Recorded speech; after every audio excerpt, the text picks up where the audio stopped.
This is the lap of a Ferrari 488 GT3 AF Corse. Fourth gear on the main straight, approaching 200, he brakes. At turning, he still has his foot on the brake, trailing off. To drop the nose, lift up the wheel speed ratio. Then he exits in second, no short shift, third, fourth. Immediately it is downhill, full momentum, speed. Look at that, he's already over 200.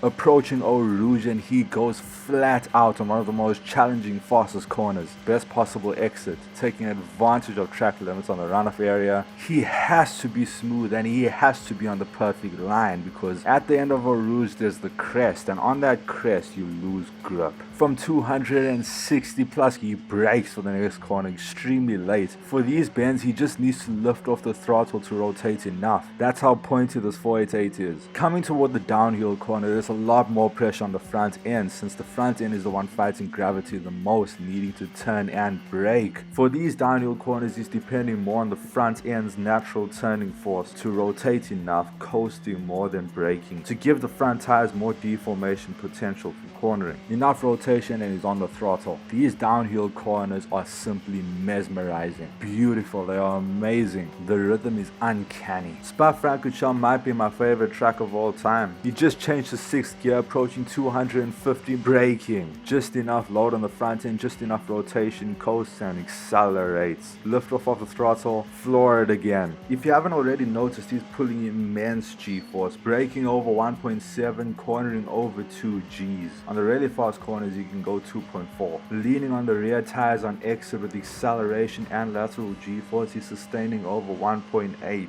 On the straights, 0.5, 0.2 Gs. On the straight, moving up to 6th gear, 240 kilometers per hour, he goes onto the bend, takes full advantage of track limits, this time going wide for a reason, not scrubbing any speed or taking the best line. 257 before braking for the slowest chicane, rotating on turn in, dabbing the throttle, dabbing the brake, exiting the corner. This has been a review on one of the best, most pleasant laps of Spa.